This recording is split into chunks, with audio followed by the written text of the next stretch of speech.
Mesdames, Messieurs, bonjour, très heureux de vous retrouver sur les plateaux de LCF, sur les antennes de City FM pour notre émission Talk de ce jour. Reçoit studio comme d'habitude des confrères pour essayer de décrypter l'actualité de ces derniers jours ici chez nous au Togo et aussi en Afrique. Ce matin en studio, nous avons deux confrères comme d'habitude. Le premier comme pour nom, David Baini Djabavi, il est journaliste à l'agence Afrique Presse et aussi à Togo Site. Bonjour. Bonjour, Junior. Notre second invité s'appelle Dimas Djikodo, il est le patron du quotidien privé Forum de la semaine. Bonjour Dimas. Bonjour Junior, bonjour à toutes les téléspectatrices et les téléspectateurs. Alors dans la seconde partie, nous aurons comme invité Philippe Atakba. Il est donc responsable aux activités au niveau du Parti Socialiste pour le Renouveau, le PSR. Avant tout, je vais vous passer la une des journaux.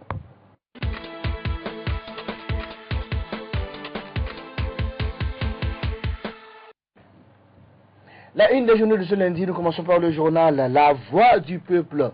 C'est un dernier journal arrivé sur le niveau dans le médiatique togolais.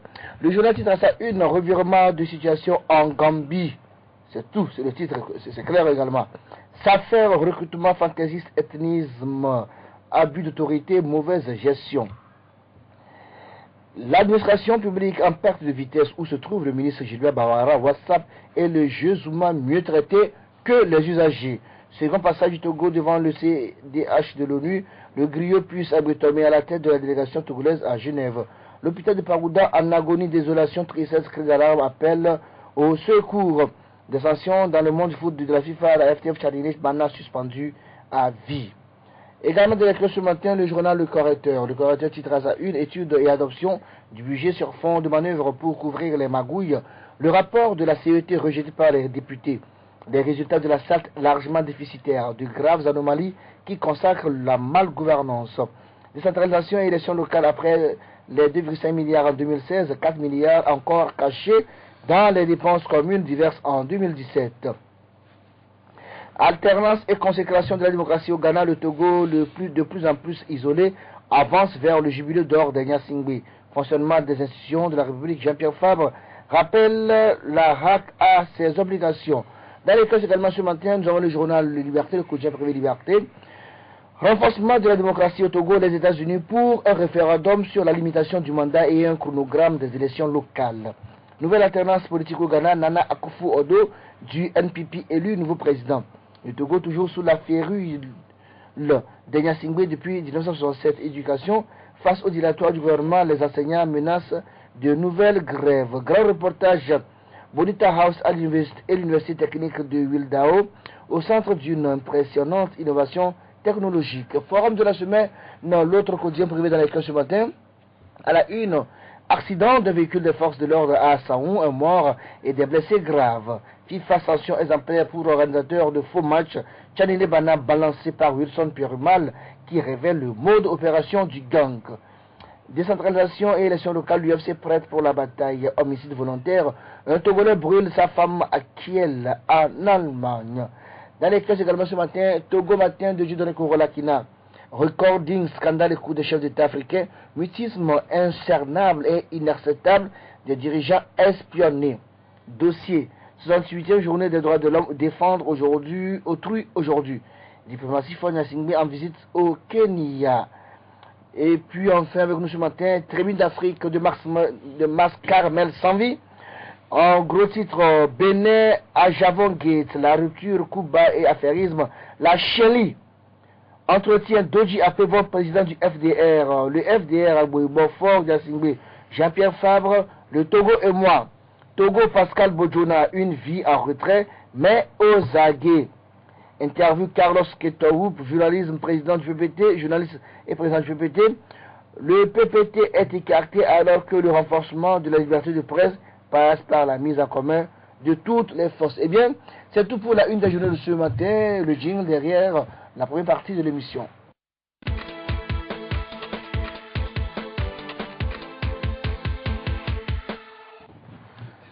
Retour ensuite avec nos confrères Dimas Djikodo et David Baini Djabavi. Bonjour. Bonjour. Alors, on a vu la semaine dernière les enseignants poursuivre leur grève et le samedi dernier, il y a eu des AG partout au Togo, des AG, Assemblée Générale des enseignants qui sont réunis donc pour faire le point de leur grève Et la conclusion, la décision finale qui sort de ces AG, c'est qu'il y aura encore grève cette semaine. D'ailleurs, ce lundi et mardi, dans plusieurs écoles, il y aura des sit-ins des enseignants. Et mercredi, jeudi, vendredi encore, il y aura des grèves. Des grèves. Et déjà lundi et mardi, les cours de la semaine passée seront considérés comme faits. Et ça annonce encore les couleurs de cette semaine du Kodo. En fait, quand les enseignants se lèvent pour pouvoir réclamer un certain nombre de moyens pour pouvoir mieux travailler, on ne peut pas s'en offusquer. C'est tout à fait normal que quand dans un secteur ça ne va pas, que ceux qui animent ce secteur manifestent leur ras-le-bol pour que solution soit trouvée à ce qu'ils considèrent comme manquement manquement ou ce qu'on pouvait apporter pour que ce secteur puisse bien fonctionner. Il est vrai qu'il y a un certain nombre d'efforts qui a été consenti. Les enseignants ne peuvent pas dire que depuis que ce mouvement a commencé, il n'y a pas eu de solution. Mais il y a quand même des points qu'ils considèrent non satisfaits.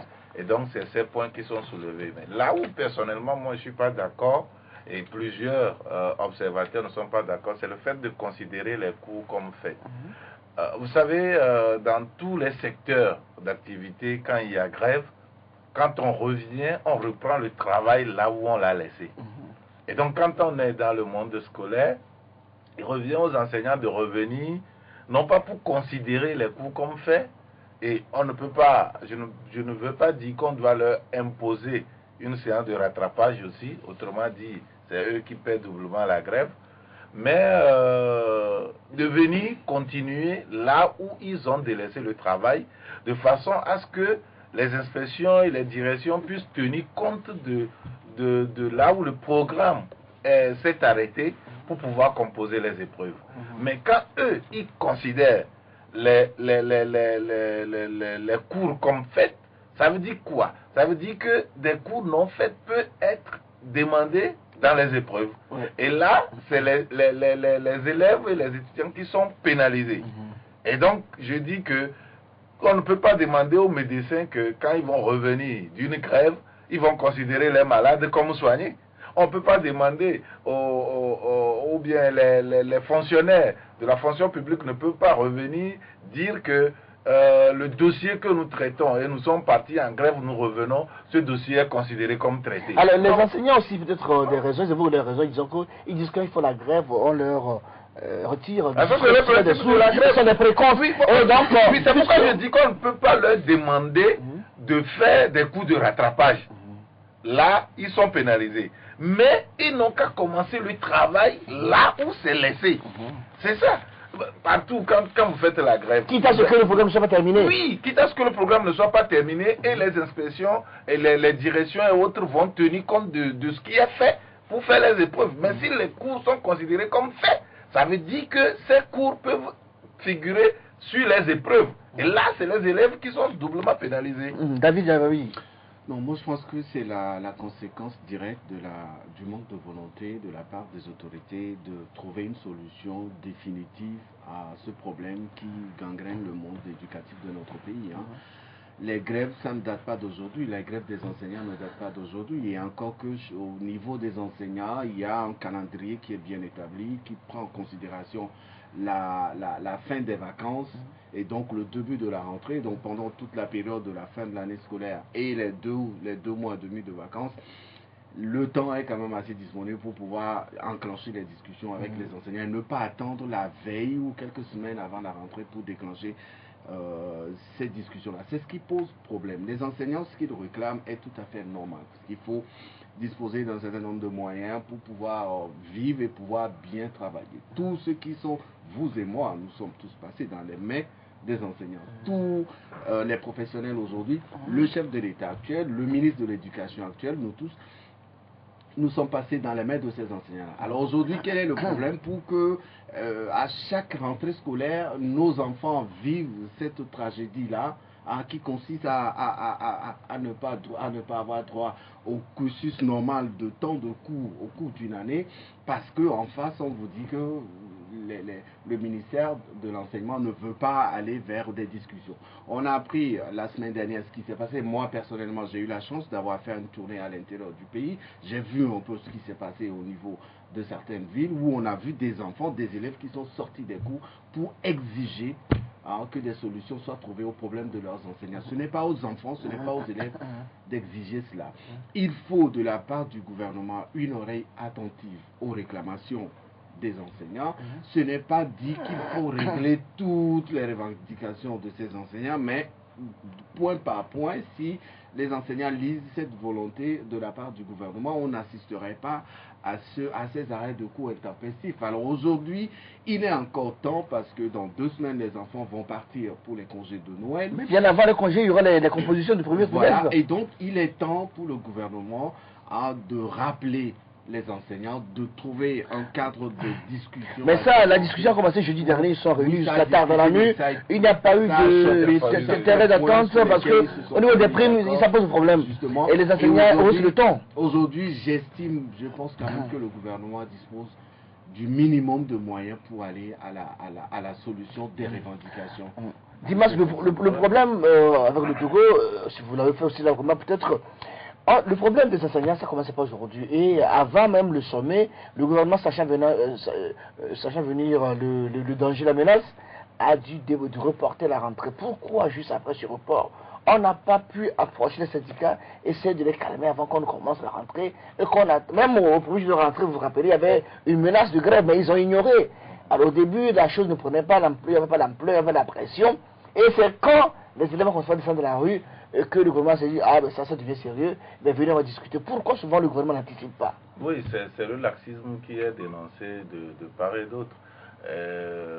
Là-dessus, tout le monde est unanime à dire qu'il faut anticiper, il faut prévenir les choses, il faut rencontrer ces enseignants, discuter avec eux, essayer de trouver un terrain d'entente. Je pense que c'est ce qui a été fait avec les praticiens de la médecine, les médecins et autres. Je pense qu'il faut utiliser la même méthode au niveau des enseignants, les rencontrer, discuter avec eux, trouver un terrain d'entente. Ça, c'est le minimum qu'on peut demander. À partir du moment où des revendications sont posées, il faut trouver des solutions à cela et essayer de montrer, même jusqu'au fond de la cagnotte, et montrer ce qu'on peut faire, hein, et tenir régulièrement le peuple au courant en communiquant.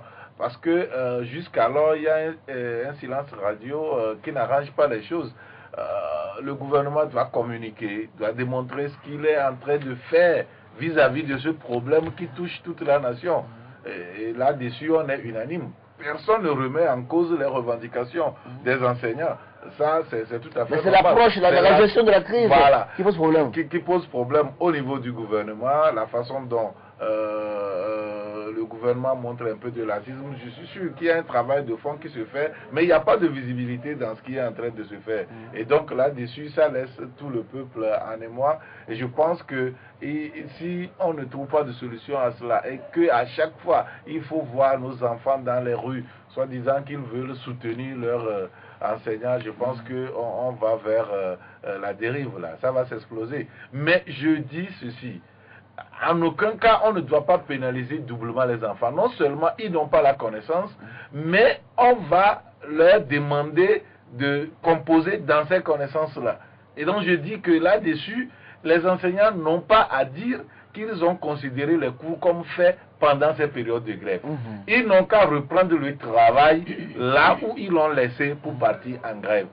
Il reviendra à l'inspection de décider si, ce qu'il faut en faire en ce qui concerne les épreuves. Mais dire que les cours sont considérés comme faits. Et si, en cette période, on doit passer à 3-4 chapitres, alors on doit laisser ces chapitres-là aller au 5e chapitre et aller. Non, je pense que non seulement les enfants n'ont pas reçu ces connaissances, mais on va leur demander encore de composer dedans. Donc je dis qu'ils sont doublement pénalisés. Là, je ne suis pas d'accord. Est-ce que c'est la faute aux enseignants? Bon, je dis non. Les enseignants, ils ont trouvé la stratégie Pour faire pression. Voilà, pour faire Est-ce que c'est le gouvernement qui va composer? C'est pas le gouvernement qui va composer. Et donc, en quoi est-ce que ça pénalise le... Non, c'est une stratégie. C'est une stratégie pour les affaires de la pression sur le gouvernement. C'est le gouvernement qui forme ces citoyens. Dis-moi, je reviens à La toi. constitution de notre pays le dit clairement que nous, tous citoyens de ce pays, a droit à une éducation. Si le gouvernement a été conscient et a voulu véritablement trouver une solution au problème de ces enseignants, ça aurait pu être fait depuis. Alors si aujourd'hui les enseignants mettent devant le fait de considérer que ces cours ont déjà été faits, c'est une stratégie et ça marche aujourd'hui parce que il suffit juste de faire un tour dehors, vous allez voir les enfants qui sont dehors, il suffit de faire un tour dans certains établissements, vous verrez les enseignants qui sont en train de faire du sitting, qui ont refusé d'aller donner des cours et qui disent en face que les cours qui n'ont pas été faits sont considérés comme faits. Parce qu'en face, ils n'ont pas un interlocuteur fiable qui est assez attentif à leur réclamation. 30 secondes, dis-moi, 30 secondes, je pense que 30 secondes. Oui, les élèves peuvent soutenir leurs enseignants sans qu'ils aient besoin de dire que les cours sont considérés comme faits.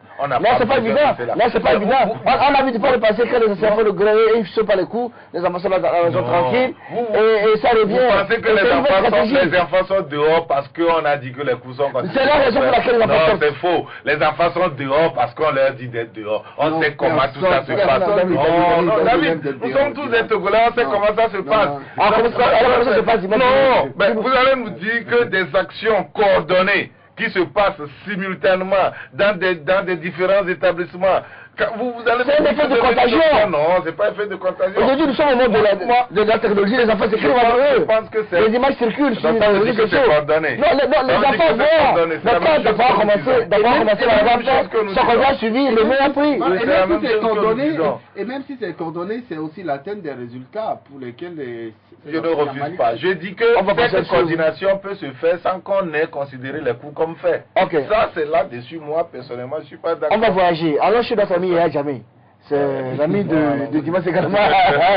Notre ami Yaya Jammeh qu'on a tous apprécié ici, il y a, je crois, une semaine, et qui a posé un acte fort salué à travers tout le monde entier. On ne sait pas quelle mouche il a piqué. Entre Grissa Manadi lui est revenu. Et il s'est dit, il dit non, écoutez, je ne reconnais pas ma défaite. On m'a triché, et mieux, il a fait deux discours en 2 jours, il dit maintenant, écoutez, dans les résultats, d'ailleurs, on fait même plus d'élections, je suis le nouveau vainqueur de l'élection. Mais il a eu quoi, notre ami Jammeh? Il dit, non, maintenant, il dit qu'il fait des recours devant les tribunaux pour se faire justice. Non, je pense que la question de Yaya Jammeh repose fondamentalement la gestion de nos transitions politiques dans nos pays. Cela pose fondamentalement la garantie à donner à ceux qui ont eu à gouverner le pays pendant un certain nombre d'années, au moment où unanimement, du moins sur le continent, cet obscurantisme était de règle. Comment rassurer ces anciens pour pouvoir redévelopper le pays, redémarrer le pays sur de nouvelles bases? Je pense que ça pose cela fondamentalement. Nous, au Togo, nous avons subi cela pendant longtemps. Vous savez, cela me rappelle l'histoire, la triste histoire du Togo où, quand Yadema avait déclaré clairement que quand son mandat de 2003 va finir, il ne fera même pas une seule seconde de plus. Quand Yadema disait cela, selon les acteurs devant qui il prenait cet engagement, il était sincère. C'était devant Chirac. C'était devant Chirac. Et vous savez, Chirac n'avait pas l'étape du Togo dans son déplacement en Afrique. Il y avait le Tchad et autres pays. Mais toutes les autres puissances, les États-Unis, l'Allemagne, tout le monde dit, mais monsieur, faites quelque chose pour que le cas de votre protégé soit solutionné.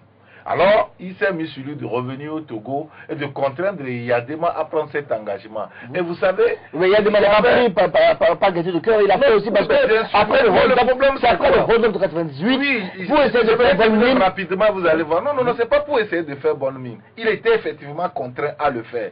Et il était dit, je prends tous les acteurs vivants actuellement à l'époque, il était dit qu'il devait rencontrer Gilles Christ Olympio et à l'ambassade de France sur le territoire français pour que cet engagement soit, soit sous l'égide de la France.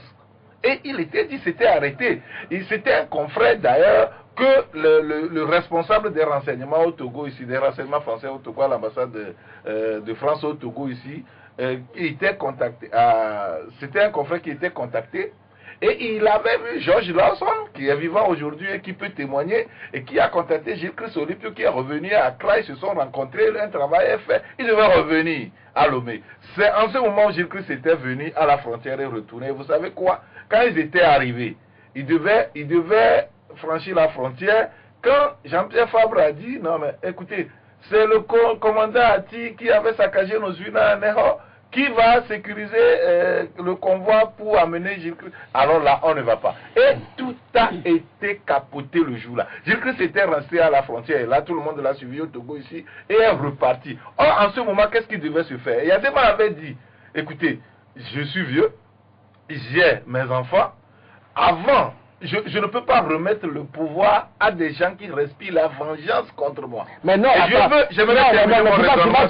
J'aimerais terminer mon raisonnement. Oui, rapidement. Non, puisque, vous savez, je ne veux pas faire dans la mort kilométrique parler des autres ailleurs, alors que ça nous touche ici. Ce que je voudrais dire, c'est qu'il voudrait se retirer avec cette garantie qu'il voudrait se retirer, rester chez lui, revenir à Lomé comme il veut, mais cette garantie a été sautée, n'a pas existé. Et c'est pour cela qu'il a attendu jusqu'au dernier moment pour changer les choses. C'est pas lui. On a vu le cinéma, c'est le mot avec Kobi Saba et les autres. C'est ce qu'on met, tout. Mais le fond du problème, c'est manque de garantie. Et vous avez vu, quand Yaya Jammeh avait déclaré, effectivement, il était sincère, puisque c'est devant le monde entier qu'il a pris le peuple à témoin. Et quel a été le discours de Barrow? Barrow n'a rien dit. Non. C'est la chef de la coalition. Barrow a dit clairement qu'il n'a pas dit, dans une question qu'on lui a posée, il n'a pas dit que Yaya Jammeh ne sera pas jugé par la CPI. Et que quand ils seront en place, il y aura un audit, un certain nombre de choses qui seront étudiées et la justice va s'en charger. C'est juste le lendemain de cette déclaration que Yaya Jammeh est sorti et dit, mais écoutez, et donc on va venir me prendre ici et aller me livrer à la CPI et quoi là. Donc c'est un problème de fond. Alors, entre choisir la justice pour la justice, ou donner un certain nombre de garanties à des acteurs pour pouvoir redémarrer le pays. C'est un choix. Bon, David, je trouve que toi, à supposer même qu'Adama Barrow a tenu un tel discours et que Yaya a eu peur, et c'était la façon d'agir. Pourquoi ne pas constater le chef de la sous-région, la présidente de la CDR et les autres? Pourquoi ne pas aller voir Adama Barrow lui parler, dire, il y a quoi, essayer de chercher des garanties, que de vouloir faire cette volte-face dans ce cinéma qu'on a vu dans le dernier? Je suis malheureux. Je suis malheureux. Je suis triste aussi. Si. Malheureux et triste face à la tentative de... Voilà un peu ce qui se passe. Non, il est inadmissible qu'en Afrique on vive des choses comme ça. Yaya Jammeh, il est qui? La Gambie n'appartient pas à Yaya Jammeh, à ce que je sais. Mon frère, mais il a la force. Alors, si Yaya Jammeh a fait un coup d'état qu'il est arrivé au pouvoir, qu'il fait 22 ans, qu'il organise une élection sous sa tutelle et sa supervision, qu'il perd ses élections et qu'il reconnaît avoir perdu ces élections, qu'il appelle son adversaire et qu'il le félicite devant le monde entier. Et qu'il a réussi l'appel. Il a réussi. 2 jours après. Parce que Barrow a dit, voilà comment les choses vont se passer dès que j'arriverai, je serai au pouvoir. Est-ce une raison à ça? Ah bon, d'accord. Tu penses que c'est suffisant? Pour revenir mettre en cause tout le processus électoral qui a fait élire Barrow et que lui l'a reconnu. Non, il faut aller au-delà de ça. Ce n'est pas parce que vous avez fait 22 ans au pouvoir, c'est pas parce que vous avez l'armée, vous avez l'économie du pays sous votre responsabilité que vous allez vous permettre de vous amuser avec l'avenir de tout un pays de la sorte. Il n'est pas possible qu'un chef de l'État fasse et présente ce spectacle au monde entier. C'est l'Afrique qui va en retard tous les jours. Alors, le problème se situe à quel niveau? Moi, quand on me dit que c'est parce que Barrow a fait cette déclaration que Jammeh s'est retracté, je dis non. Non, vous avez organisé une élection, personne ne vous a mis le revolver à la tempe. Il a organisé l'élection sans observateur. Voilà. Et ces élections ont été supervisées par les institutions de ce pays. Quelques jours plus tard, dans les résultats, vous, en tant que président perdant, vous avez présenté au visage d'un chef d'État démocratique, même s'il était dictateur. On s'est dit, bah voilà un dictateur qui a compris qu'il est temps de sortir par la grande porte. Et quelques jours plus tard, une semaine plus tard, vous revenez pour raconter du n'importe quoi au monde entier. C'est se moquer de l'Afrique, c'est se moquer des Gambiens, c'est se moquer du monde entier. Mais quelle est l'efficacité? L'efficacité, c'est la réelle politique. Mao Tse-tung a dit le pouvoir est au bout du fusil. Et tout le monde sait que tu ne peux jamais diriger un pays sans avoir la force de tes côtés. Jamais. Ça n'existe nulle part. Vous allez voir Obama, le président américain ou le nouveau qui est là actuellement, vouloir venir au Togo pour voir comment la force publique, la force, les agents spéciaux, les Américains vont débarquer dans ce pays des mois avant pour sécuriser ce pays avant de venir. C'est pour dire quoi? C'est pour dire que le pouvoir est toujours assis sur une force. Dis-moi une question. Dis-moi une question. Une question. Barrow n'a pas encore prêté serment. Non, attends. Il fallait qu'on attende. Il fallait que jamais attende que Barrow prenne un décret pour qu'on le juge. Ce serait trop tard. Non. Ce serait trop tard pour lui. Non, moi je ne dis pas que ce que Yaya Jammeh fait est bon. Je ne sais pas si vous suivez bien mon raisonnement. Non, je vois bien. Mais moi, je ne dis pas que ce qu'il a fait c'est bien. Mais je dis que c'est la conséquence de la gestion de cette période transitoire. C'est juste une semaine. Venir au pouvoir. Je vous assure, à partir du moment où ceux qui ont eu à diriger le pays à un moment donné, si nous prenons le cas du Togo, nous prenons le cas du Gabon, nous prenons le cas du Congo, nous prenons le cas du Cameroun et beaucoup de pays africains, jusqu'à les deux Congos et tous les autres là. Mais si nous ne savons pas faire cette transition, que les Ghanéens ont fait, personne en venant au pouvoir n'a menacé Rawlings. Rawlings a capté le pouvoir dans le sang, de façon sanglante. Et il a tué un certain nombre de gens de façon... Oui, ça s'est passé comme ça. Personne n'a menacé le Ghana, mais plutôt ils ont organisé une période de réconciliation. En Afrique du Sud, Mandela, en venant au pouvoir, avait peut-être les moyens de vouloir poursuivre les anciens de l'apartheid. Mais il ne l'a pas fait. Mais il a pardonné et ils sont passés à quoi là? À partir du moment où nous n'allons pas comprendre cela, et qu'on va penser que quand nous allons prendre le pouvoir, ceux qui avaient eu à diriger le pays, nous allons régler nos comptes avec eux. Je vous assure que le rebondissement de Jammeh, à l'Afrique du Sud, sous Mandela, il y a eu quand même la commission vérité, justice et réconciliation. Qui n'a pas poursuivi.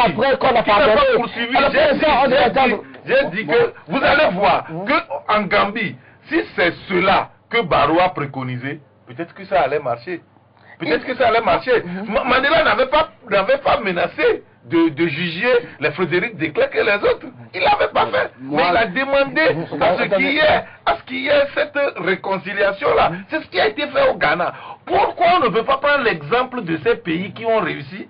Et on veut coûte que coûte poursuivre parce qu'on dit que non à l'impunité, alors ceci, alors cela. Non, mais je vous assure que la justice pour justice là, ça peut faire tout effondrer. Il faut voir ce qu'on peut faire pour pouvoir sauvegarder l'intégrité du pays et aller dans la continuité. David?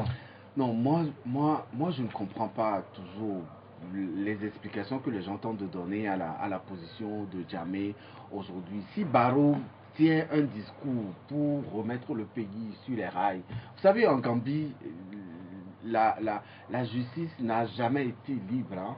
Il y a eu trop d'impunité dans ce pays. Et Yaya Jammeh au pouvoir, quand il posait ses actes, il faudrait qu'il soit conscient de ce qui pourra l'attendre. Même si Barrow n'avait pas tenu ses discours, à quelques jours après son élection, ce processus va être déclenché. On n'a pas caressé un ancien dictateur qui organise une élection, qui les perd, parce qu'il a passé 22 ans au pouvoir, parce qu'il dispose de l'armée, parce qu'il dispose du pouvoir économique. Tu as fait quoi? Et tout. Non, on n'a pas à le caresser dans le sens des tu as fait quoi? Ce n'est pas, Jammeh n'est pas la Gambie. Jammeh seul ne compose pas la Gambie. Mais justement, C'est lui seul qui a fait sortir l'armée aujourd'hui. Oui, mais si Djamil vous n'a pas avez imposé les sa informations de volonté. dernière minute, Alors, l'armée alors, tout est quadrillé, alors, tout est quadrillé là-bas, tout est sous contrôle des militaires. mais Et quoi si la là-bas? situation Voilà. doit être- Vous pensez que c'est la meilleure situation? Non, mais si la situation doit être Alors, comme ça, à on- quoi servent les élections? À quoi servent les élections Bon, dans bon. notre pays? Parlons de bon exemple. Non, Dimas, David, permettez, on va parler d'un bon exemple avant de recevoir nos invités. Le Ghana, Voilà, ça a dans surpris d'autres une pays, fois. ça s'est fait. On a vu Dans d'autres pays, le Ghana, justement, au Ghana, on n'avait pas menacé Rollins, c'est ceux qui avaient dirigé le pays, qu'on va les juger. L'exemple du Ghana devait servir plutôt à la Gambie. C'est ça. Et à tous les autres pays. La transition, David, ça s'est fait ailleurs. Si je prends le cas du Sénégal avec Léopold Sédar Senghor, Ce qui s'est passé au Sénégal, c'est différent. En quoi c'est Allons-y, différent? allons-y, Si je prends le cas de certains Et puis, pays, est-ce qu'on a jugé les anciens? On a jugé les anciens au ils Sénégal. ont compris la nécessité de passer la main au candidat qui a remporté les élections. Ça a été fait.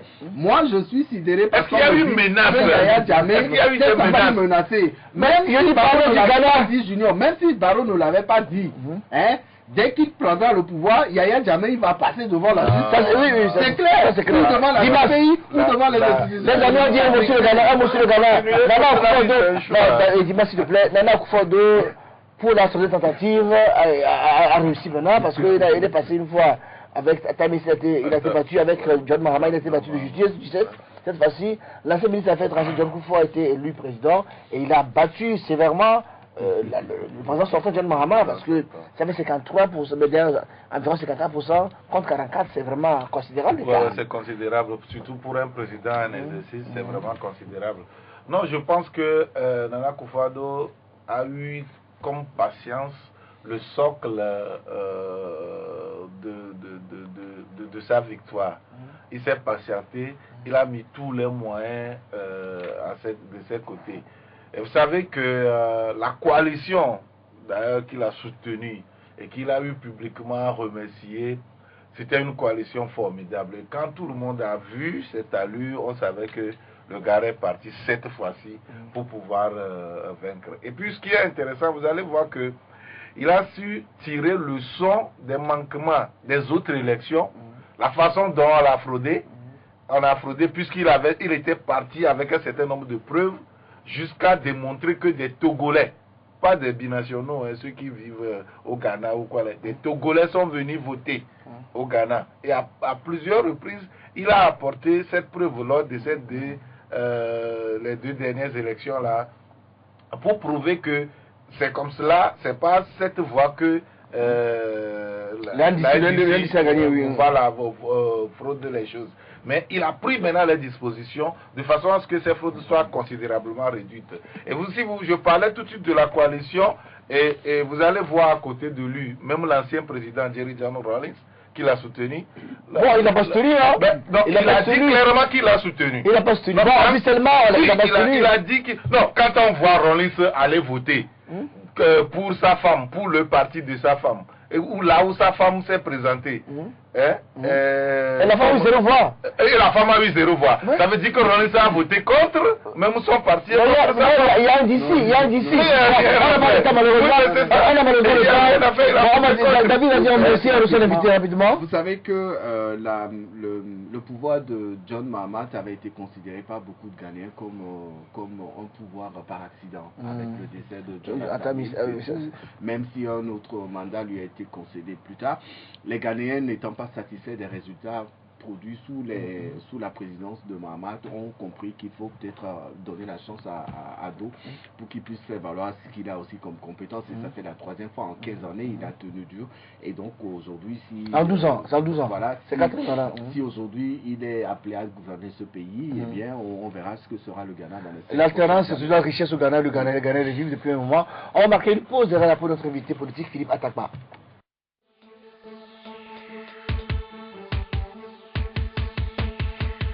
Suivez tous les lundis, mercredis et vendredis votre émission Toc Toc. Toc Toc passe au crible les grands sujets de l'heure et développe des thématiques sur le plan social, politique, économique, sportif et culturel. En studio pour en débattre des journalistes et des experts. Rediffusion la nuit à 22h30.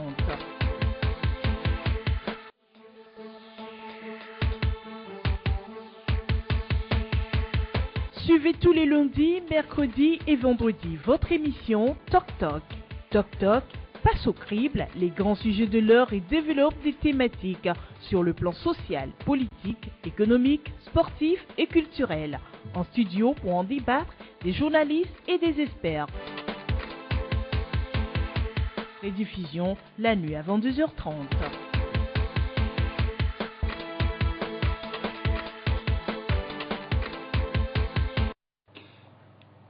Retour en studio avec notre invité. Ce matin, nous recevons Philippe Atakba, du PSR. Bonjour, M. Atakba. Bonjour et bonjour à tous les téléspectateurs. Ça fait la seconde fois qu'on vous reçoit ici, dans Toc Toc.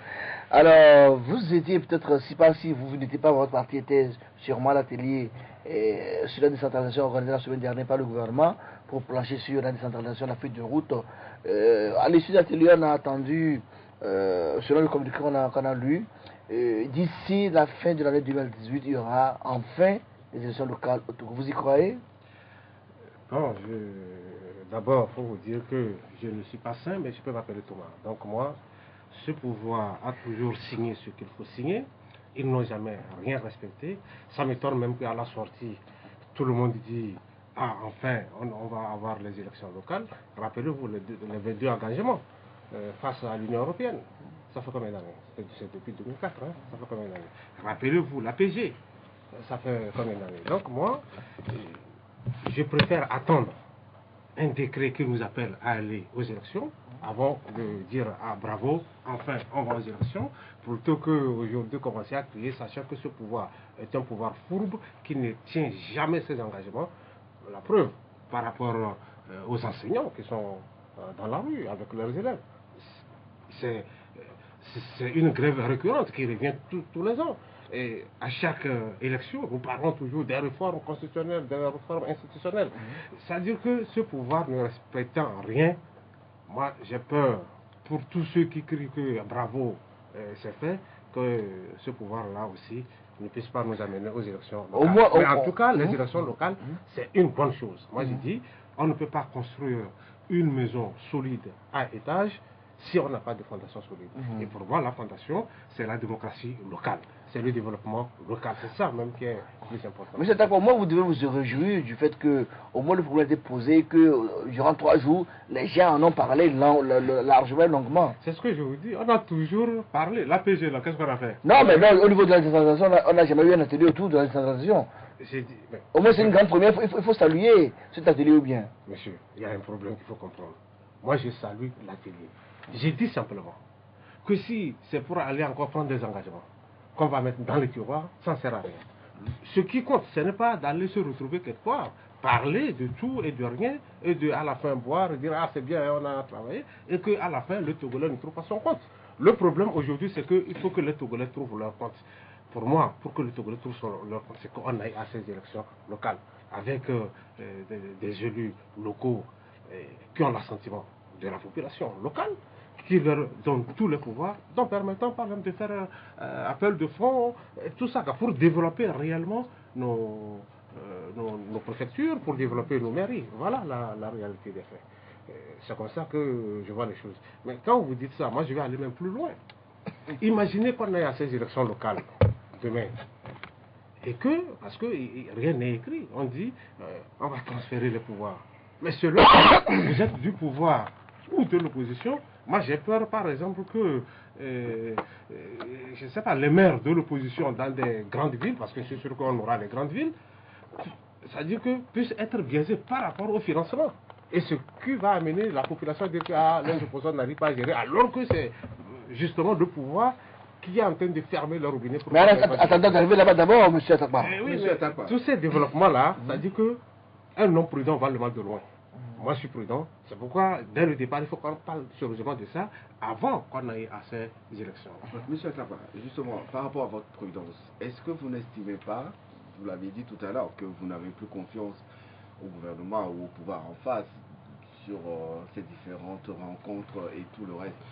Mais quand même, aujourd'hui, est-ce que vous n'estimez pas que vous avez votre part de responsabilité, vous, du côté de l'opposition, dans le blocage dans lequel se retrouve tout ce processus aujourd'hui? Dans un pays normal, c'est le pouvoir qui organise les rencontres, c'est le pouvoir qui organise le dialogue national. Ce n'est pas nous, l'opposition. À chaque fois, nous, que ce soit au sein du CST ou au sein du CAP 2015, on a toujours écrit au chef de l'État pour le rencontrer, pour lui poser nos problèmes, pour lui dire ce que nous voulons. Mais à chaque fois, on va là-bas, c'est du dilatoire. Donc on ne peut pas nous accuser. Moi, ce qui m'étonne d'ailleurs, par rapport à votre question, et elle est bienvenue, c'est que nous sommes dans un pays où la population, une grande partie de la population, nous accuse, nous, l'opposition, sachant que nous ne gérons même pas les impôts de ces populations-là. Aujourd'hui, c'est le pouvoir qui gère tout, qui a tout centralisé, qui gère notre argent, qui gère, par exemple, la route Lomé et Vaughan-Enfouin. Est-ce que c'est l'opposition? C'est pas nous. C'est le pouvoir. Donc ça veut dire qu'il faut poser les bons problèmes et les bonnes questions aux gens qui sont concernés. Nous, en quoi nous bloquons les réformes? Nous sommes pour les réformes. La preuve, on a rencontré le chef de l'État à plusieurs reprises. Mais la preuve, donc diront que vous ne faites pas de concession. C'est quoi la concession? La concession, c'est quoi? C'est dire que oui, n'importe qui, c'est-à-dire qu'aujourd'hui, Faure Gnassingbé, parce qu'il s'agit de lui, peut être candidat 1000 fois sur la tête de nos amis. Non, remettre les compteurs à zéro, par exemple. Remettre les compteurs à zéro, ça veut dire quoi? C'est-à-dire, en 1992, nous sommes allés, nous avons eu une constitution, le 14 octobre 1992, dans laquelle on dit, on dit en aucun cas, nous ne pouvons faire plus de 10 ans. Est-ce que cette constitution est encore en vigueur? C'est déjà passé, non? On dit ça. Et voilà. Non, il y a une question. Je suis en train de répondre. Ok. Non, ne vous inquiétez pas, moi je vais le répondre. Voilà un 31 décembre 2002, le chef de l'État qui dit non, et puis ils trépatouillent la Constitution. Et c'est vrai qu'on va dire oui, c'est parce que vous n'étiez pas à l'Assemblée nationale. C'est vrai, ça je le reconnais. Mais moi, je ne suis pas d'accord que quelle que soit la personne, il peut couvrir le Togo d'or. Il ne doit pas faire plus de 2 mandats à la tête du pays. Et pire encore, ou même mieux, si ce pouvoir travaillait bien, ça ne dérange personne. Mais ils ne travaillent même pas. C'est des gens qui sont en train de détruire le pays. Ils ont détruit ce Togo, aujourd'hui on l'appelle une nouvelle société cotonnière. Ils ont détruit OTP, il dit nouvelle société de phosphate. Bientôt ils vont détruire le Togo, on va changer de nom. C'est ça qu'il faut combattre. Réellement, c'est là que je dis, ce n'est pas normal. Mais je peux aller plus loin, parce que je vous ai écouté avant de venir. C'est vrai, Dimas, quand vous dites qu'il faut donner des garanties. Là, sur ce point, je suis d'accord. Qu'il faut donner des garanties aux sortants. Et savoir parler même aux électeurs de nos adversaires. Et mieux, savoir parler à l'armée. C'est comme ça. C'est-à-dire qu'il faut être responsable. Nous sommes dans une période, un carrefour de notre histoire, et il faut être sincèrement sincère. Est-ce que Faure Gnassingbé acceptera perdre les élections dans les urnes? Je ne crois pas. Parce que il va penser à la CPI par rapport au nombre de morts qu'on a compté en 2005. Est-ce qu'il faut lui donner des garanties? Oui, encore faut-il que lui aussi, il donne la volonté de partir. Il donne la volonté qu'il veut des garanties pour partir. En 2005, ce n'est pas Faure Gnassingbé qui a organisé les élections.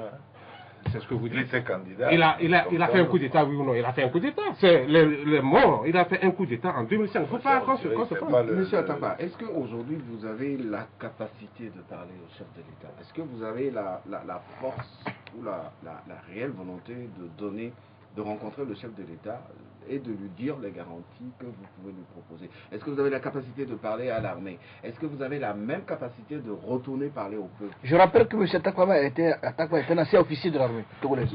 Je vais vous dire quelque chose. On n'a qu'à aller. Quand vous dites, est-ce que on a la capacité d'aller parler au chef de l'État? Vous ne parlez pas d'Atakwa. Non, pas d'Atakwa, vous de l'opposition. De l'opposition. Mais ils ont voté une loi. Le statut de l'opposition. Il y a un chef de file de l'opposition qui est une institution. Oui, on peut le rencontrer. Oui, on peut discuter avec lui.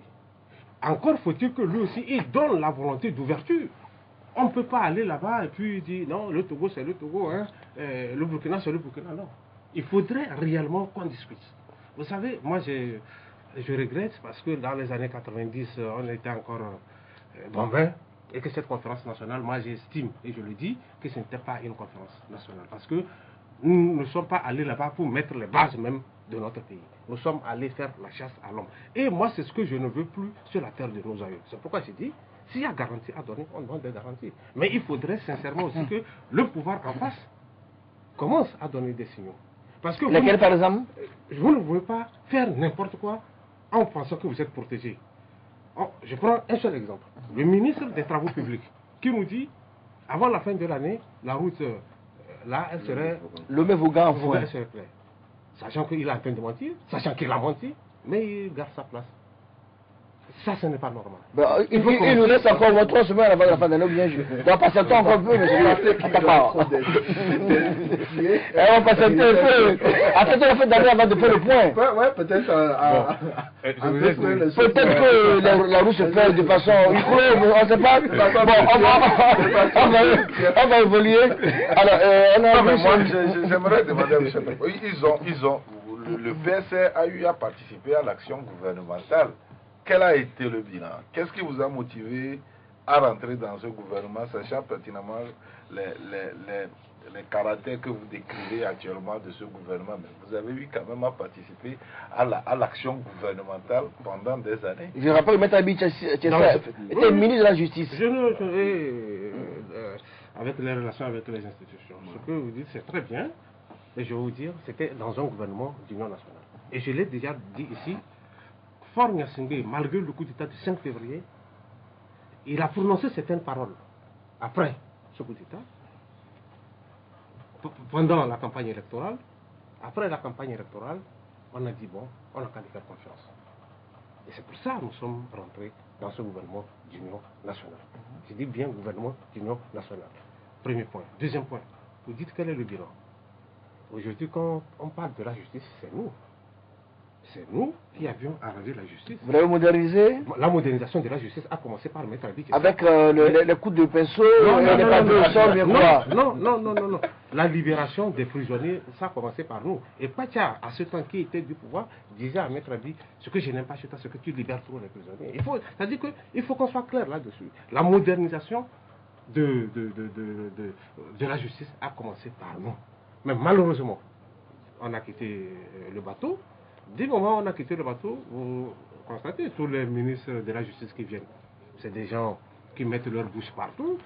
Quand on veut juger quelqu'un, ils mettent leur bouche. Bon, bref. Ce qu'on reprochait plutôt au ministre de la Justice à l'époque, Abi Tchessa, moi je vous dis, Abi Tchessa, pour dire de 2005 alors, s'il y a un qui a été un bon ministre de la Justice, Abi Tchessa, pas parce qu'il est de mon parti, mais par rapport aux actions menées sur le terrain à ce temps, par rapport aux nationalités. Monsieur Tafa, c'était facile sous Abi Tchessa. Monsieur Tafa, parlant de Maître Abi Tchessa, ces jours-ci, il est critiqué dans une région du pays. Monsieur Abi Tchessa a critiqué, à Davier notamment. La population de Davier l'accuse de soutenir Madame Yawa, le nom de famille, vous me rappelez? Yawa, la dame qui a pris les centaines d'hectares. La population de Davier dit que c'est Maître Abi Tchessa qui a soutenu la dame pour qu'elle gagne le procès. Une question. C'est le PSR ou bien c'est Maître Abi Tchessa? Non, je vous parle. Moi je pose la question parce que c'est une question que j'ai reçue. C'est une question que j'ai reçue. C'est une question que j'ai reçue. Ceux qui nous suivent sur Tok Tok. C'est une question que j'ai reçue. Moi je vais vous demander voir pourquoi Abi Tchessa qui défend la population, qui veut venir changer le Togo, tout ça aujourd'hui défend une dame qui vient renvoyer tout le monde et qui accapare les terres. Pas tout un village, c'est plus de là. Non, on a posé la question, laissez monsieur. Moi je parle d'un truc. Il y a une différence entre moi, Abi Tchessa, le président du conseil exécutif du PSR, et Abi Tchessa, l'avocat. Moi, la question sur l'Abi Tchessa, avocat, moi je ne réponds pas. Parce que là, appelez-le, vous allez lui poser la question clairement, lui va vous répondre. Mais si c'est Abi Tchessa, tout à l'heure vous avez dit il a été ministre. Moi je vous le réponds. Là c'est ça, c'est mon domaine. Il fait partie de mon parti. Non. Abi Tchessa, c'est un homme politique. Et donc, que ce soit ses affaires, c'est ce que j'ai dit. Les journalistes peuvent... sa vie personnelle, ça intéresse. C'est ce que je suis en train de dire. Je suis en train de dire. Les journalistes peuvent analyser là-dessus. Les journalistes peuvent aller le voir, l'interviewer, pour savoir le pourquoi, le ceci. Mais moi, je parle de l'homme politique Abi Tchessa. Je ne parle pas d'Abi Tchessa. On va évoluer. Une question sur la décentralisation, justement. Vous croyez, vous avez dit que vous ne croyez pas en cet atelier-là, parce qu'il y a eu des dialogues et tout. Vous dites qu'en face, le pouvoir n'a jamais respecté sa parole. Est-ce qu'on se dirige encore vers un processus en l'absence de l'opposition togolaise? Non, ce n'est pas ce que j'ai dit. Nous, là, nous sommes pour. Si réellement le pouvoir là, prend l'engagement, on va aux élections, on nous donne les bases sur lesquelles nous allons aux élections. Le pouvoir a pris l'engagement, il a déjà commencé avec le... Vous savez, avec on a Ashkurum qui se plaint même, Ashkurum se plaint, vous le savez très bien. Donc, on a déjà fait ça avec la PG. On a cru que c'était fini, bon, c'est bon, ils ont signé. Les 22 engagements, ah ouais, c'est bon, c'est faux. La CVJ a donné des recommandations. On en a fait quoi? Aujourd'hui, il y a Ashkurum, c'est vrai. Mais Ashkurum, on parle de réconciliation. Bah, pour moi, le rôle de Ashkurum, le premier rôle de Ashkurum, c'est réellement d'indemniser tous ceux qui ont eu des soucis tout au long de nos problèmes politiques dans ce pays. Mais est-ce qu'il a commencé? Ils vont le faire, ils attendent le budget, le financement. Ils attendent le financement. Vous savez, selon le financement de qui? Eh ben, ça viendra selon ce qu'on a dit, ça viendra. C'est ce que de l'État togolais. Voilà, c'est ce que je t'ai vous dire. Vous savez, ils vont faire, nous allons faire. Ça, c'est la phrase du pouvoir, ça. Nous allons faire. Ils vont faire. Mais qu'est-ce que vous faites dans l'opposition pour amener le pouvoir à faire ce que vous souhaitez faire pour ce pays? En fait, c'est ça le problème. Parce qu'on a l'impression ce qu'on fait là, vous ne voyez pas. Ce que nous faisons là, vous ne voyez pas. Pourquoi, par exemple, on veut un exemple concret? Voilà. Lorsque nous allons, je vous dis quelque chose. Lorsque nous allons voir le chef de l'État pour lui parler de ce truc d'indemnisation, pour lui dire, mais écoutez... C'est quand la dernière fois on avait vu l'opposition avant les présidentielles. Mais c'est vieux ça. Pourquoi vous dites c'est vieux? C'était en 2014. Ça fait déjà plus de 2 ans. Non, je ne suis pas d'accord avec vous. Vous savez, quand je viens vers vous pour un problème, je reviendrai que ça dépend de comment vous ouvrez le truc. Le chef de l'État, un président de la République, son agenda, dans un pays normal qui travaille normalement, son agenda est saturé. Ou bien, et lui-même, il a dit, le chef de l'État, qu'il consultera sur certains sujets le chef de file de l'opposition. Ce n'est pas à nous, à chaque fois, d'écrire, Monsieur le Président, on veut vous rencontrer. Lui aussi, mais si lui ne le fait pas, mais l'opposition veut toujours faire. Vous savez, le chef de l'État est l'homme le plus averti de ce pays. Tous les jours, il a toutes les informations sur sa table. Tous les jours. Il sait ce qui se passe dans notre pays. Moi, je peux donner des exemples. Avec l'insécurité qu'il y a vers cette fin d'année. Il le sait. Il sait comment ça se passe. Il sait ce qui se passe. Mais quelles décisions ils prennent? C'est ça la réalité. Hein. Moi, j'ai dit simplement, il ne faut pas aller pour aller. Nous faisons des pressions. Ce n'est pas parce que vous ne nous voyez pas au micro ou vous ne nous voyez pas dans le rue qu'on ne fait rien. On fait. Il y a des passerelles. On fait, on discute. Nous sommes en politique.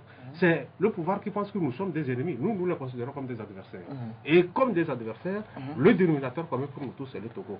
Et que nous, c'est l'avancée du Togo que nous regardons. On va évoluer dans l'émission Superprêté. Le quotidien privé Liberté titre ce matin à sa une que l'ambassadeur des États-Unis au Togo propose que les Togolais aillent à un référendum en ce qui concerne la question des réformes et aussi de la décentralisation. Qu'en pensez-vous? 75% de notre électorat, est fait sur témoignage. Il faut d'abord revoir ce fichier électoral. Moi, je le dis sincèrement, il faut d'abord revoir. Il faut revoir aussi le cadre électoral réel de A à Z. Parce que sinon, nous allons à ce référendum, c'est la même chose qui va arriver. Je n'ai jamais, depuis 1990 jusqu'alors, je n'ai jamais cru que le pouvoir RPT unir a déjà gagné une fois une élection. C'est par la force. C'est le pouvoir unir. Le pouvoir unir. Lorsque un serpent mue, il ne devient pas un agneau, il reste serpent. Donc moi c'est pareil. Donc on a eu FCANC. Vous appelez ça, vous appelez ça comme vous voulez. ANC n'a pas changé de nom. ANC n'a pas changé de nom. Donc pour vous, unir, c'est la nouvelle appellation du RPT. J'ai dit, quand un serpent mue, il ne devient pas un agneau, il reste serpent. Donc, c'est pas parce que vous avez changé, c'est pas parce que je suis en costume aujourd'hui, demain je suis en sous-vêtement, que ce n'est plus l'Atapa, c'est toujours le même Atapa. Donc, RPT unis pour moi, c'est la même chose. Vous savez que c'est pas la même. Non, on va continuer, dimanche on va continuer, on continue, M. Atapa. Vous savez, vous m'avez fait perdre le fil même de la question, ce n'est pas la question. Oui, le référendum que vous propose l'ambassadeur des États-Unis. Tant qu'on n'a pas un fichier fiable, tant qu'on n'a pas un cadre électoral fiable, c'est la même chose. Vous savez, c'est des magouilles. des résultats qui se donnent avec des militaires armés. Vous avez quand même accepté ce fichier tout récemment, lors de la présidentielle. Ce fichier a été audité par l'OIF. Vous étiez là en présence de vos experts. Vous étiez là en présence de vos experts. Et vous avez accepté que globalement, c'est acceptable. L'OIF a dit que 75% de notre électorat est fait sur témoignage. Et que ce n'est pas normal, qu'il faut modifier ça. Et c'est là que je suis en train de vous parler par rapport à l'avenir. À l'avenir, il faudrait revoir ça. On ne peut pas nous faire des recommandations et les garder dans un tiroir et continuer comme si nous sommes des abrutis. Dimas, si tu es en train de descendre les escaliers avec ton papa et qu'il chute à un endroit, vous êtes derrière lui, hein, il chute à un endroit, vous chutez au même endroit, ça veut dire que vous n'êtes pas normal. Parce qu'il faut faire attention. Ah, papa a chuté. On regarde, qu'est-ce qu'il a amené à chuter pour pouvoir arranger les choses. Alors, que faites-vous ça dit que du moment où nous-mêmes on a accepté que les gens viennent auditer notre fichier, on a payé, ce n'est pas gratuit. Et lorsqu'on a audité ça, on vous dit, ici là, ce n'est pas bien. Ici là, ce n'est pas bien. Il faut le réparer. Mais vous avez accepté ça sans réparer. J'ai dit, moi je parle de l'avenir. Du prochain processus. Voilà, moi je parle de l'avenir. Eh bien, le temps passe en 2018 durant les législatives. Et c'est quand vous allez le réparer alors? Justement, c'est ça nous sommes en train de dire. Quand vous me parlez. Vous le dites, mais que faites-vous pour le matérialiser? Que faisons-nous? Ils ont chassé nos éléments à la CENI. Oui, mais depuis ils ont chassé les éléments de la CENI. Qu'est-ce que le président a écrit? Non, mais écrit, mais c'est vous voulez quoi? Nous, on n'a pas l'armée comme eux. Vous voulez qu'on aille les attraper, Non, vous avez des moyens. Pourquoi ils font les lobbies dans les autres pays? Les gens font les lobbies. Les choses, on n'a pas besoin de quoi là? Pourquoi vous voulez mener des actions politiques? Lorsque vous avez en face de vous un mur là, lorsque vous avez en face de vous un mur qui n'a pas d'oreille, qui ne coûte que lui, je pense que ça ne peut pas avancer. Donc c'est mieux, donc restez sous le pied du mur. Vous démissionnez, M. Tapa. Comprenez ce que je sens. Moi, je suis un lutteur. Voilà, je suis un lutteur. Et quand je suis sur le terrain, je ne recule jamais. Je suis là, je lutte. Mais voilà le lutteur au pied du mur. Ce qui est important dans la lutte, ou la défaite, ou la victoire. C'est les deux choses qui peuvent sortir. Mais je dis, à l'avenir, moi je parle de comment faire pour que l'avenir soit mieux. Tout à l'heure, nous avons parlé des garanties. Je l'ai dit, des garanties. Mais aussi, c'est là où, lorsqu'on parle des garanties, il faut aussi que le pouvoir fasse le fort de oui, c'est vrai. Il faut donner les papiers d'identité aux gens. Il faut donner les naissances aux gens. On l'a vu. Écoutez, une question. Attendez, il faut que le cadre électoral soit clair pour tout le monde. Alors que le cadre électoral n'a jamais été clair dans notre pays. C'est ça aussi le problème. Monsieur Tapa, par exemple, au Mali, la carte d'électeur est en même temps la carte d'identité. Pourquoi ne pas passer à ce genre de processus au Togo où on fait le truc de description foraine et on... Mais au-delà de ça, il n'y a jamais eu d'exigence. Adieu soit la gloire. Moi. C'est qu'aujourd'hui, au Togo, si on dit que tous les Togolais qui ont la carte d'identité nationale, c'est eux qui doivent voter, je pense qu'il n'y aura même pas la moitié des Togolais qui votent. Ça, c'est clair, tout le monde est d'accord. Moi, ce que j'ai dit, à la place d'avoir fait ce qui est passé, c'est-à-dire que la conférence sur le sommet, avec tout cet argent, on pouvait prendre ça, faire les naissances, aller dans les villages là, faire les naissances. Une campagne foraine pour faire les naissances aux gens? Pour faire la naissance aux gens. Ceux qui n'ont pas, nos parents, leur faire cette naissance-là. Et dans la foulée, faire des cartes d'identité. Ça coûtera cher, mais ça apaisera les tensions dans notre pays. Les ONG le font sur le terrain. Pourquoi l'opposition n'a pas d'exigence? Nous, un parti politique est fait pour éduquer. Nous éduquons nos militants. Ceux qui n'ont pas de naissance, ceux qui n'ont pas de carte d'identité, allez vous faire établir les cartes d'identité. Vous n'allez pas dire que moi je vais prendre mon argent pour aller établir les cartes d'identité aux gens. Non? Mais des gens qui viennent vers moi, monsieur Atapa, je n'ai pas de nationalité, les étudiants, je n'ai pas de nationalité, je l'aide à faire ça personnellement. Ils sont combien? Je ne peux pas vous donner. Bon, on va conclure, monsieur Atapa, on va conclure très rapidement. Mais le temps vous laissez pour lancer sur l'actualité. Brièvement, 30 secondes sur le Ghana et 30 secondes sur la Gambie également. Le Ghana a des années-lumière du Togo. Ça, bravo, nous le savons déjà. La Gambie de Yaya Jammeh, bon, Yaya Jammeh, il a chaud aux fesses, il a peur, et c'est tout à fait normal. Quand un homme a peur, il fait quoi? Il se retourne vers un ressentiment en se disant, c'est un militaire en plus. Un militaire, il meurt l'arme à la main. Donc il sait que où ça passe, où ça casse. Mais je pense que dans cette situation, il faudrait vraiment que la Gambie gagne. Et pour que la Gambie gagne, ils n'ont qu'à s'entendre mieux. Vous pensez qu'il est paniqué? Il est paniqué? Il panique. Il est paniqué. Là, moi je ne pense pas que c'est le pouvoir qui l'intéresse, mais ce qui l'intéresse, c'est renégocier vraiment les choses, son départ. Et c'est ce que j'ai dit. Nous aussi, quand tu es resté trop longtemps dans l'opposition aussi, ça pose ce problème. Donc nous aussi, donnons des garanties aux gens. Quand vous partez, M. Faure-Gnassingbé, jamais on vous poursuivra. Vos ministres, les militaires, tous ceux qui ont fait des débuts, on va discuter de ça. Vous comprenez? C'est la Vous pouvez changer d'avis après quelques années d'exercice du pouvoir. En tout cas, pour le moment, moi je vais vous dire quelque chose. Si moi, Philippe Atakwa, dans mon groupe, on s'entend sur des points et on arrive, on fait le contraire, je serai leur premier opposant. C'est ça. Donc sur ce plan, je n'ai pas d'état. Le mot de fin, M. Atakwa? Le Togo est au-dessus de nous tous. Je l'ai toujours dit. Le Togo est un petit pays. Il demande de nous tous de la grandeur. Vous, d'abord les journalistes, de la grandeur. Nous, les hommes politiques, la société civile, de la grandeur. Il faut que tout le monde soit grand pour que le Togo, qui est un petit pays, devienne une grande nation. C'est ça qui est important pour tout le monde. Avançons, avançons, avançons. Mais de grâce, RPT unir, voter les bonnes lois. Faure-Gnassingbé libère le pays et le Togo sera grand. Merci à M. Philippe Atakwa. Je rappelle qu'il est le responsable chargé aux actions et activités au niveau du PSR, le Parti social pour le renouveau. Merci à David Agwabi du site d'information Togo Site et aussi de l'agence Afrique Presse.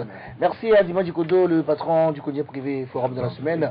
Mesdames, Messieurs, merci à vous tous pour nous avoir suivis. Le rendez-vous, c'est mercredi prochain, toujours à 10h en direct et la rediffusion à 22h30. Merci à tous les amis de la diaspora qui nous suivent grâce au www.lcftogo.com. À très bientôt et on se retrouve ici.